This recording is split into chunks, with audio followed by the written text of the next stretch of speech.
We Like You. This is our final thoughts on Mayhem Brawler, which we just completed as a short LP on the channel. So we're going to go over the good, the bad, the ugly, and the great as far as this game goes. So as far as the good goes, overall the control is really tight. Like it's as expected.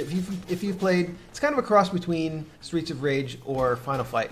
Final Fight, I would say, is a little bit looser. Streets of Rage is a little bit heavier. It's kind of a little bit in between those two. If you're a brawler connoisseur, then I would say it's a little bit in between both of those, and both of those have tight control. The art's well drawn. It's got a nice comic style to it.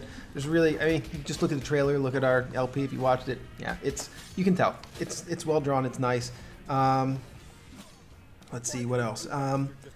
The story segments between the levels, I'd say this is above and beyond. This is approaching the great category, but I'm going to still put it in the good category. But there's a lot of the exposition between levels is above and beyond as far as brawlers go. Most brawlers would probably, if they have any story exposition at all, it would just be maybe a little chat between the boss and the main characters, which this game has. But also between levels, it has basically an entire comic book across the entire game that exposes the story to you. Were you going to say something else about that? No, yeah. I think the one thing that fits squarely into the great category about this game is the production value is just stellar. It's surprising. It's surprising how much it has so much effort put into this game, and I hope that it gets more downloads than it already has.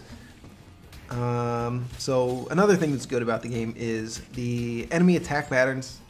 They're pretty unique, particularly the pure blood vampires. That's just a good example of a unique enemy attack pattern. That's an enemy that will jump off the side of the screen and then jump off the opposite side of the screen, so you always have to block the opposite way that you think. But once you understand how it works, it's very satisfying to counter that ability. So, and there are other unique enemy attack patterns, but that one just jumps to mind immediately. There's also some fun banter between characters during the gameplay, particularly in the park level, which I wanted to show while we played through the LP, and I'm glad that we were able to show that level, particularly in the game. Blocking, that's something that's not in most brawlers. But, I love that, actually. But in this, yeah, it's satisfying. Yeah. I mean, for me, the thing with my experience with brawlers is you run up to a guy and you punch him, and you don't really have any defensive maneuvers except for like running, walking slightly up or walking slightly down. You're kind of just trading hits. You're kind of just doing like attrition, So it's cool to have like a very obvious forceful way to block attacks, especially like the big AoE attacks from the boss. It created a nice flow to the combat, where you're like attacking and then receding a little bit, trying to get out of the way. So I really like that addition. And as somebody who has not played a lot of brawlers, I welcomed that. I don't know how you feel about it, but you said as someone who's played a lot of brawlers. Yeah. I liked it. Okay. It was a welcome addition, and I think that it added some strategy to the game, and I think that the way that they used it, they especially taught you how to use it in the first boss. The first boss is basically just a blocking test, and I think that's the perfect place to test the player to make sure they understand how to block. And the difficulty of the game overall, this is another thing that's good. It's well paced. The difficulty of the game it's fair. Coming from somebody who's played a lot of brawlers, I think that the difficulty is fair across the normal and the hard difficulty, not the expert. I haven't tried the highest, very hard, nightmare, expert, whatever you want to call it, difficulty yet. But as far as the normal and hard difficulty go, I'd say it's about spot on. It might be a little bit on the hard side for somebody who's not a brawler connoisseur, who hasn't played a lot of brawlers before. But so out of 10, I would say the normal difficulty is maybe like a 6. It's definitely doable, and I think it's fair, and I think they did a really good job balancing the game, and they added a lot of balancing elements to the game, including when you try to cheese the enemies by just stunning them with the first few hits of your combo again and again. You can the way that the game combats that is that it makes the enemy break out of your stun lock and just hit you, which I think that's actually getting a little bit into the bad. I think that I think that they should have made the threshold for that effect happening a little bit higher, but overall, like the game was definitely, you can tell it was made by balance freaks. Like whoever was in charge of balance in the game overall did an incredible job. Yeah. So I'm going to put that firmly in the good category. And just to throw a wrench in the works, having 3 playable characters, 3 real people playing the game at once, just creates so many more issues for balance, Yeah, it was definitely easier on 2 players. I will say that. Okay, yeah. So I noticed that it was easier, but it did take us 2 tries to beat the last level. If you noticed that, if you watched through the whole the whole LP. That was kind of what struck me. I thought the balance from the first level to the last one was pretty smooth, even for me, and I'm not good at these games. So I thought it was nice. Maybe a little bit too easy. The first like 2 or 3 levels were kind of easy, but I think overall the curve was really, really well done. And yeah, another thing in the good category, multiple endings. There's 3 different endings. I've seen 2 of them so far. The one we got was the zombie one in our particular playthrough, but there are multiple endings. There's plenty of replay value in the game beyond just difficulty. There's multiple, different endings, different paths you can take. So there's more than, and even just during your playthrough of the game, it's not just the last levels that are unique. There are unique levels that you can encounter during your playthrough of the game. So you're gonna have numerous ways to complete the game. So I think that the price point is good, and I think that it's gonna be well worth your price of entry. If you're a Brawler fan, certainly. If you're a fan of Brawlers, if you love Brawlers, just buy it. There's really no question about it. But if you're somewhat of a fan, probably buy it. But if you've got other games you're looking to play, it's solid though. It's a really solid game. So if you liked what you saw, I think just pick it up. But and the standard difficulty, the difficulty feels fair. So getting into the bad, some of the animations, which we mentioned briefly in the beginning of the first episode of our LP, the animations are a little bit stiff. Particularly some of the player characters' walking animations. Right. Trouble, the character that Joe played as during the game, his walking animation is a little bit stiff. And actually, Star, the lady, her animations are a little bit stiff. The walking animation, the big guy, the big blue guy, the slow guy, his animation is actually a little bit cooler. His is a little it's not stiff at all, actually. And some of the enemy animations, particularly the walk animations, I would say overall are a little bit stiff, in my opinion. I think that could have been a little bit better, but that's kind of a minor con in comparison to. I mean, the gameplay is still really solid, so that's a minor con. And the overall quality of the animations themselves, even if they are stiff, like the quality of the drawings, the amount drawing, of frames, the overall drawing, the overall artwork is. Even I can tell. Yeah, it's more of a plus than it's way more of a plus than a minus. But we're looking for something, some kind of a con or something to put in the bad category here.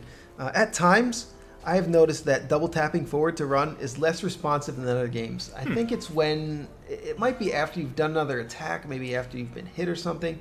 But I've noticed when I double tap forward, sometimes it doesn't always trigger. I haven't figured out exactly when that is happening, why that is happening, but I've noticed that it feels a little bit less smooth than other brawlers or other games that have double tap to run.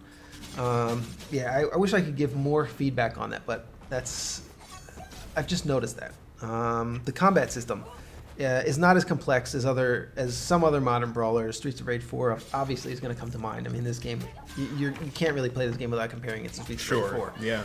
And it's not quite as complex, but it's more than enough to keep me interested, and it's more than enough to keep me interested for multiple playthroughs. So I'm not going to say anything terrible about that. I mean, I actually found the mechanics to be more interesting. The block mechanic. Yeah. And, with the blocking definitely adds to it. Yeah, and even the special system, the way that it regenerates and doesn't cost you health. Like, it does things slightly differently than what I have come to know. It's only slightly less complex, really. It's only a little bit less, but I found it more playable. Even if it's less complex, more enjoyable for me. Yeah, again, this is kind of a minor. These are minor cons. Really, it's hard to find anything really bad about this from a brawler connoisseur's perspective. Even for me, like, this game sets you up for an experience and delivers the experience. So I don't know how much bad can you really say about it. So that was the good, the bad. Oh, the ugly. I don't know. I don't know. That was about it. There's really not too much ugly about the game. It's pretty solid. I think it's not ugly, but silly. The voice acting and the script are a little silly. Yeah, we could go there. Yeah. It would be far fetched to call them ugly or even bad. It's just kind of how the game is. Like the hashtag and whatever. There's a lot of hashtag something in the dialogue. Yeah, but I mean that's your framing device. That's fine too. It's just going to be a little dated, or it's going to seem even sillier than it already does. And it already does. It already is dated in a way. So, okay, so that's more or less in the bad category. So there's not really anything in the ugly category. It's hard to find anything ugly. So I think we're just going to skip right to great. Yeah. So the great thing was what Ed just mentioned, the special attack system. It's perfect. Most brawlers, even modern brawlers like Streets of Rage 4, they still use the old special attacks cost health system, right? I hate that. This one allows you to it allows you to use your special attacks offensively or defensively. You can use them offensively when you have 2 or 3 bars, right? Because you just want to use your bars so that you can continue to refill it, right?